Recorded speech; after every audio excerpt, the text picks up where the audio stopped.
మంగిరాములు కాదు, కేదార్నాథ్ నందగిరి అయితే వాళ్ళకి ఆ నామం వాళ్ళ గుడి వాళ్ళ చేసింది కాబట్టి 11, 12, 3 రోజులల్లో ఈ కార్యక్రమం మనం ఈరోజు పూర్ణాలు చేసుకుంటున్నాము. మనమంతా ఏం చేయాలంటే మనం కూడా ఇప్పుడు మన గృహస్థాశ్రమం ఉన్నాం కదా, మన గృహస్థాశ్రమంలో చాలా మంది గురుబిడ్డలు అయినాం. స్వామి దగ్గర కూడా కొన్ని వందల మంది అయినారు. మీరందరూ ఏం చేయాలంటే తనువు మనసు ధనం ఇచ్చింది కదా, ఇచ్చినప్పుడు ఏం చేయాలి? గురువు యొక్క మంత్రం ఇచ్చినప్పుడు మన లోపల ఏమున్నాయి? హరిషత్కారాలు ఉన్నాయి. హరిషత్కారాలు తీసేయాలా, వాసన త్రయాలు తీసేయాలా, ఈశాన త్రయాలు తీసేయాలా, తాపత్రాలు తీసేయాలా, మలము, విక్షేపము, ఆవరణము ఇవన్నీ ఎప్పుడైతే తీసేస్తామో ఆ గురి యొక్క మంత్రం ఎప్పుడైతే జపం చేసుకుంటామో లేకుంటే మరి ఈ స్వామికి ఇలాంటి స్థితి ఎంత కలిగింది? చదువు లేదు, సంధ్య లేదు, ఏం లేదు, అనేక కర్మ సంప్రాప్తే గర్వబంధాలు రాయింది. ఈ స్వామికి కూడా జన్మలా 84 లక్షల జన్మాలంటే మనకు ఏ జన్మలో చేసుకున్నామో పుణ్యం కొన్ని కోట్ల పుణ్యం జమ చేసుకున్నాడు. జమ చేసుకుంటే అడవిలో ఉండి పశువుల కాసి ఆ మహాత్ముల దర్శనం వల్ల ఇలా ఈ స్థితి కట్టిందంటే మనం ఒక్కసారి ఆలోచించుకున్నారు. మనకు అన్ని ఉన్నాయి, ఏం చేయలేదు, చదువులు ఉన్నాయి, సర్వాన్ని మనం ఆలోచించగలుగుతాం. మరి నేను సామర్థ్యం అయితా, నేను ఒక ఆశ్రమం ఉంటా, మరి ఆ గురు సేవ చేస్తా, అన్న సేవ చేస్తా, జ్ఞాన సేవ చేస్తా, భావ సేవ చేస్తా, గురు సేవ చేస్తా నీ భావాలు ఉన్నది మనందరికీ లేదు. వచ్చినవా సామర్థ్యం వచ్చినవా అంత అయ్యా కానీ తీర్పుకుంటామని సార్ చెప్తాను, తింటాం మాట్లాడుతున్నారని సార్ చెప్తాను. అదే గుర్తులేదు. మరి స్వామి దగ్గర ఏమి తెలుసుకుందాం, ఏమి చేసుకుందాం? ఈ స్థితి ఎక్కడుంది, ఈ స్థితి ఎక్కడుంది? స్వామి మార్చుకోవడానికి మనం ఒక్కసారి ఆలోచించాలి. అనేక జన్మంలో చేసుకున్న పుణ్యం ఉంటే రాదు. భగవద్గీత చదివిందా, ఉపనిషత్తులు చదివిందా? లేదు. రామాయణం చదివిందా? లేదు. భారతం చదివిందా? లేదు. భాగవతం చదివిందా? లేదు. కాబట్టి తన పూర్వజన్మ పుణ్యం చేసుకుంటేనే ఇలా ఈ స్థితి కాబట్టి మనం కూడా సమయం 5 నిమిషాలు ఉన్నది మనం కూడా ఆలోచించాలి. గురు సేవ చేయాలి, అంగ సేవ చేయాలి, స్థాన సేవ చేయాలి, భావ సేవ చేయాలి. ఈ 4 సేవలు చేస్తే వానప్రస్థం ఉన్నది 50 దాంట్లో ఆశ్రమంలో ఉండి వానప్రస్థం అయితే మీ అందరికీ జ్ఞానం కలుగుతుంది. అందుకోసం ఈ సమయం 5 నిమిషాలు ఎందుకు అయిపోయింది. జై శ్రీరామ్, జై శ్రీరామ్, జై శ్రీరామ్, జై శ్రీరామ్, జై శ్రీరామ్, భారత్ మాతా కీ జై, భారత్ మాతా కీ జై, భారత్ మాతా కీ. శరణము అసంగముని ఇంద్రుడు చరాచర సుఖాభిలాషి శరణము లోకోద్ధారకులు శ్రీ వ్యాసాశ్రమ సంస్థాపకులు మహర్షి సత్తుడు శ్రీ శ్రీ శ్రీ మలయాళ స్వాముల వారి దివ్య జన్మారవిందములకు ప్రణమించదు. ఇక్కడ ఆశ్రమ అధ్యక్షులైనటువంటి పూజ్యశ్రీ రాములు మహారాజ్ గారికి, ఇక్కడ వేదికలు అలంకరించిన పూజ్య సాధుమాత్మలందరికీ, సాధుమాతాజీలందరకు పేరు పేరున ఓం నమో నారాయణాయ స్మరణలు తెలియజేసుకుంటూ సాక్షాత్ పార్వతీ పరమేశ్వరులైన మీ అందరికీ భక్తితో హృదయపూర్వక నమస్కారాలు అర్పిస్తూ గురుదేవుల దివ్యానుగ్రహంతో భగవన్ నామం చెప్తే అందరు పలకండి. నమ పార్వతీ పతయే పలకండి, అందరూ చెప్పండి. నమ పార్వతీ పతయే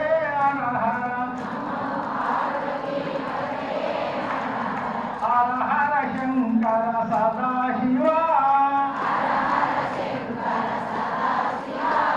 శివ శివ శంకర మహాదేవ సదాశివ మహాదేవ సదాశివ మహాదేవ నమ పార్వతీ పతయే హర హర హర శంకర సదాశివ శివ శివ శంకర మహాదేవ సదాశివ మహాదేవ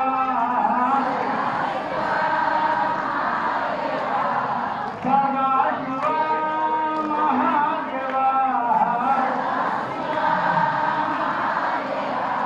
పార్వతీ పరమేశ్వరులకు జై. అమ్మగారు దయచేసి ఎవరు మాట్లాడొద్దన్నమాట. సాధుమాత్రులు చెప్పే వాక్యాలు విని మీరు పుణ్యం సంపాదించుకోండి. బాగా ఎవరు మాట్లాడద్దు, అందరూ నిశ్శబ్దంగా ఉండాలి, ఎవరు కలగద్దన్నమాట. అయితే మనము ఈ కోటాను కోట్ల జన్మల చేసుకుంటూ వచ్చిన పుణ్యఫలం చేత మానవ జన్మ లభించింది. అది ఆడవాళ్ళు కానీ మగవాళ్ళు కానీ. మనం అనుకుంటాం అందరము తల్లిదండ్రులకే జన్మించినప్పటికీ మనకంటే ఇతర అనేక జన్మలు ఉన్నాయన్నమాట. వాటికి పుణ్యం లేదు, పురుషార్థం లేదు. కానీ మనకు మానవ జన్మ వచ్చిందంటే అనేక కోట్ల జన్మల పుణ్యఫలం చేత వచ్చింది. ఆ వచ్చిన జన్మ మనం సద్వినియోగం చేసుకోవాలి. భగవన్నామం జపించి సరిపోయేసుకోవాలి. భగవద్గీత చెప్పిందన్నమాట, సంసార సాగరం ఘోరం తత్విద్యతిలో నరః గీతానామం సమసాధ్యం పారమ్యాది శూన్యనః. ఎవరైతే ఈ సంసార సముద్రం అంటే సంసారం అంటే భార్య పిల్లలు కనులు సంసారం కాదు. సంసారం అంటే ఈ వేదాంత మార్గంలో జనమరణ ప్రవాహం అంటే పుట్టు సత్తుడు కలిగర్భంలో. దీన్ని సంస్కృతంలో సంసారం అంటారు. అందరూ అనుకుంటారు సంసారం అంటే పిల్లలు అనుకుంటారు. అది కాదు. ఇక్కడ సంసారం అంటే పుట్టుడు సత్తుడు ఎన్నో జన్మల నుంచి పుట్టుకుంటా సత్తుకుంటా ఉన్నామన్నమాట. దాన్ని సంసారం అంటారు సంస్కృతంలో. అది ఇటువంటి సంసార సముద్రంలో అనేక బాధలు పడి మనం కొట్టుకుంటూ ఉన్నామన్నమాట. ఇటువంటి ఘోరమైన సంసార సముద్రంలో దాటాలంటే శ్రీమద్ భగవద్గీత అనే ఒక పడవ. ఇప్పుడు మనం ఒక నది దాటాలంటే పడవ అవసరం. ఈ ఒడ్డు నుంచి ఆ ఒడ్డుకు దాటాలంటే అట్లనే అనేక జన్మ నుంచి వచ్చిన ఈ సంసార సముద్రాన్ని దాటాలంటే భగవద్గీత అనే పడవను మనము దాంట్లో ఏం చెప్పిందో భగవద్గీత ఆ చెప్పిన విషయాలని మనం జీవితంలో ఆచరించినట్లయితే మనకు మళ్ళీ ఇక పుట్టో సత్తు లేదు మనకు ఇక సంకల్పంలో మనకు ఈ బాధలు అనుభవించడం ఏముండమన్నమాట కేవలము ఆ పరాక్రమం ఆనంద స్థితిలో ఉంటామన్నమాట ఈ భగవద్గీతలో పుస్తకం మాత్రం చెప్పిన వాక్యాలను మనం విని ఆ విధంగా మనం ఆచరించడానికి ప్రయత్నం చేయాలి ఇక్కడ ఏదో మీరందరూ ఇక్కడ ఏదో జత్ర ఇక్కడ ఏదో రాజుల రాష్ట్రంలో జత్ర జరుగుతున్నారని అందరంటే జత్రలాగా వేయాలన్నమాట సాధు మహాత్ములు ఏం చెప్తున్నారు అది మనం విని మన జీవితంలో ఆచరించడానికి ప్రయత్నం చేయాలా అప్పుడు మన జీవితం ధన్యమైనది ఈ రాజుల మహారాజు ఆశ్రమం వచ్చిన దానికి మన జన్మ కళ్యాణం అన్నమాట ఏదో పోయినామంటే పోయినా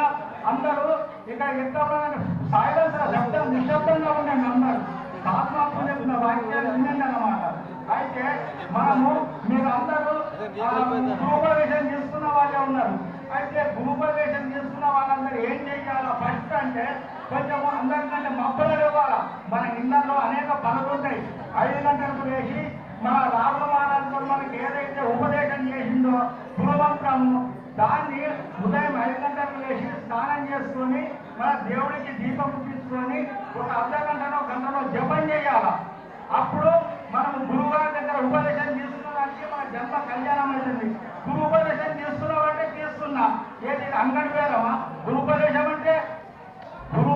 అంటే అంగడి పేరం కాదేది మనం జీవితంలో రోజు ఎన్ని పడుతున్నప్పటికీ ఉదయం చేసి ఆ మంత్ర జపం చేసుకోవాలి చేస్తున్నప్పుడే ఆ ఉపదేశం తీసుకున్న దానికి మన గురువు గారికి మనము ఆ కృపాపాత్రమైనమాట వారికి ఉపదేశం తీసుకున్నందుకు మన జన్మ ధన్యమైంది తీసుకున్నాడు ఏం చేస్తున్నావు తీసుకొని అని ఎవరికి వారు ఆలోచించాలా మన జన్మ ధన్యం కావాలంటే మనకు అన్ని మన జీవితం సక్రమం జరగాలంటే మన జీవన విధానము ఆ గురువు ఏ ఉపదేశం అయితే మంత్రం ఇచ్చిందో గురువు మంత్రము ఆ మంత్రాన్ని మనం రోజు జపం చేసుకోవాలా ఒక్కనాడు కాదన్నమాట రోజు జపం చేసుకుంటేనే అప్పుడు ఆ మంత్ర ఉపదేశం దీక్ష తీసుకున్నదానికి విలువ ఉంటుంది మీరందరూ పుణ్యాత్ములు ధన్యాత్ములు ఆ గురు మంత్ర ఉపదేశం రోజు రామ జయ జయ రామ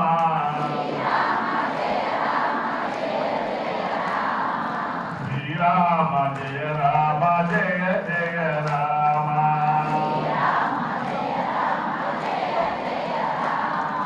శ్రీరామ జయ రామ జయ జయ రామ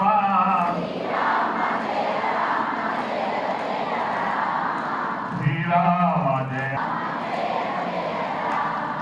రఘునాథ్ మహారాజకి దైవత్వ సత్తులారా మీద ఉండడము ఆశ్రయం నిర్మించడము దేవాలయాలు నిర్మించడము మరి ఎంతో కళ్యాణకారకమైనటువంటిది మరి ఇంతమంది జమైనారు ఎంతో మంది వస్తా ఉన్నారు వెళ్తా ఉన్నారు అంటే మరి వారి యొక్క దివ్యమైనటువంటి యొక్క ఆ భగవంతుని యొక్క భావన ఆ భావనతోని మరి ఇదంతా కూడా జరుగుతూ ఉంది చాలా సంతోషకరమైనటువంటి విషయము మరి ఇక్కడ భగవంతుని యొక్క నామస్మరణ మరి సత్సంగము ఇదంతా కూడా జరిగేటువంటి యొక్క పరిస్థితి ఇటువంటి యొక్క అవకాశము మనకు కలుగుతూ ఉన్నది మరి ఇటువంటి యొక్క కార్యక్రమం జరుగుతున్నది అని అంటే మీ అందరికీ కూడా ఎంతో సంతోషకరమైనటువంటి విషయము లోక కళ్యాణకారకమైనటువంటిది మరి ఎన్నో విషయాలను మీరు గ్రహించగలిగేటువంటి యొక్క అవకాశం ఇక్కడ మీకు ఉంది ఇంత మంచి యొక్క అవకాశం రాము మహారాజు వారి యొక్క ఆశీర్వాదంతో మరి మీ అందరి యొక్క సానుభూతులతో ఇదంతా కూడా కార్యక్రమం జరిగింది చాలా సంతోషము దైవత్వ స్వరూపులారా నమో నారాయణ మీ అందరికీ కూడా భగవంతుని యొక్క ఆశీర్వాదాలు అందరూ అల్లరి చేస్తా ఉన్నారు మీరందరూ ఇవాళ భజన చెప్పినారు మళ్ళీ అల్లరి చేస్తున్నారు అల్లరి చేయకండి అల్లరి చేస్తే మరి డిస్టర్బెన్స్ అవుతుంది మేము ప్రశాంతంగా కూర్చోవాలి ఇప్పుడు ఈ హాల్లో చిన్న మాట్లాడినా పెద్దగా విలువ వస్తుంది ఒక్కరు మాట్లాడినా ఇంత 10 మంది మాట్లాడినట్టు వస్తుంది కాబట్టి దేవత్వ స్వరూపులారా ఇప్పుడు ఈ కలియుగంలో కేవలం భగవంతుని యొక్క నామస్మరణ ఏదైతే ఉందో అది సులభమైనటువంటిది సుఖమైనటువంటిది మరి కళ్యాణకారకమైనటువంటి మనిషిని తరింపజేయడానికి సుఖమైనటువంటి యొక్క సాధన. అందుకనే మహాత్ములు చెప్పారు, కలియుగే మరణాలు ముక్తి. హరే నామ హరే నామ హరే నామైవ కేవలం కలౌ నాస్త్యేవ నాస్త్యేవ నాస్త్యేవ గతిరన్యథా అని మన పెద్దవాళ్ళు చెప్పినారు. ఈ కలియుగంలోన సుఖమైనటువంటిది ఎక్కడ కూర్చున్నా, ఎక్కడ నిలుచున్నా, తిన్నా, ఒరిగినా, నడిచినా, పడుకున్నా సులభంగా భగవంతుని యొక్క నామస్మరణ చేసుకోవచ్చు. శివ, రామ, కృష్ణ, గోవింద, వాసుదేవ ఏదైనా చేసుకోవడానికి అనుకూలమైంది. ఇక యోగం చేద్దామంటే మరి ఒక గంట సేపు కూర్చోవాలంటే లోకంలో కూర్చుండేటువంటి యొక్క పరిస్థితి లేదు ఈ శరీరానికి ఇప్పుడు ఈ కలియుగంలో. మరి యోగానికి హద్దులున్నవి కానీ భగవంతుని యొక్క నామానికి హద్దులు లేవు. ఎక్కడ కూర్చున్నా ఏం చేసినా చేసుకునేటువంటి యొక్క సుఖమైనటువంటి యొక్క సాధన భగవంతుని యొక్క నామస్మరణ. ఈ నామస్మరణ మీరందరూ కూడా మరి ఈ నామస్మరణ చేసి ఈ కలియుగంలో ధరించేటువంటి అవకాశం ఉంది. మరి పూర్వం ప్రహ్లాద, నారదాది మహామునులందరూ కూడా తుకారాం, నామదేవ్, మీరాబాయి, సత్యబాయి, జనాబాయి, హలో మీరందరూ అల్లరి చేస్తా ఉన్నారు. మీరు ఎట్లా చేసుకోలేదు. హలో మీరందరూ ప్రయత్నిస్తుండండి అమ్మా, ప్రశాంతంగా ఉండండి. ఏం మాట్లాడుతా ఉన్నారు? ఎక్కడ ఊరి నుంచి వచ్చినారు, ప్రశాంతంగా వినడానికి వచ్చినారు. మాటలు చెప్పేటువంటి మాటలు వినడానికి ప్రయత్నం చేయండి. ఇంటికాడ బయట ఏమమ్మా హలో పనిచేయండి, మాటలు పనిచేయండి. భగవంతుడు